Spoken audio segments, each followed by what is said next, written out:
Hey guys, I'm Nisa Homey. Today I'm sharing an instant poha laddu recipe made without rice or refined sugar. Super healthy millet poha laddu which can be enjoyed by the whole family. So let's get started with the recipe. For this recipe I'm using 250 grams of jowar flakes. This is sprouted jowar flakes. Jowar, also known as sorghum, is a highly nutritious millet and it is completely gluten free. Into a wide pan I'm adding in 250 grams or about 4 cups of jowar flakes. When you are using sprouted millets, it helps in better nutrient absorption and also helps with good digestion. I'm lightly roasting the jowar flakes on medium flame.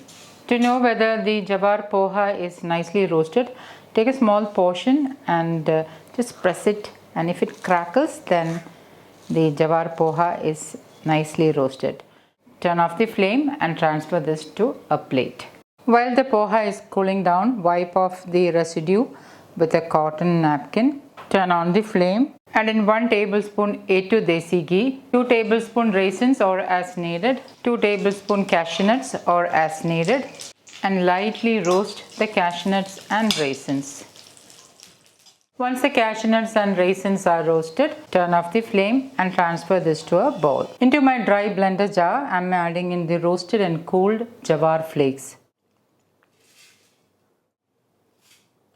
Add in freshly ground cardamom powder. This is seeds of 10 cardamoms, freshly ground. Always use freshly ground cardamom powder as it gives an amazing flavor. And I'm going to blend all this into a fine powder. Add the roasted and powdered jowar flakes into the pan. Into the same dry blender jar, I'm adding in half of a coconut grated or about 150 grams of grated coconut. I'm using fresh grated coconut. Next I'm adding in 200 grams of organic sugarcane jaggery. Now the jaggery I'm using does not contain any sand, dirt or dust particles, hence I'm adding it directly into the blender jar. However, if your jaggery contains any sand or dirt or dust particles, you may need to melt the jaggery and strain it before using. Also note that the jaggery I'm using is really soft, hence it's easily blendable. I'm going to blend the jaggery and the coconut. Add the blended coconut jaggery mix into the pan,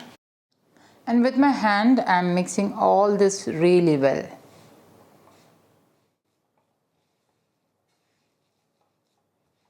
Add in the roasted nuts and raisins. Mix it really well into the laddu mix.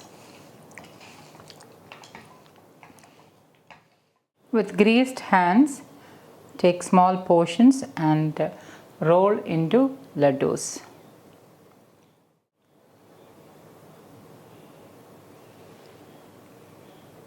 And my instant jowar laddu is ready to serve. This laddu will stay good at room temperature for a couple of days and longer in the refrigerator. So guys, do try this instant jowar laddu and let me know in the comments how it turned out. Thank you for watching, and until next time, take care. Bye bye.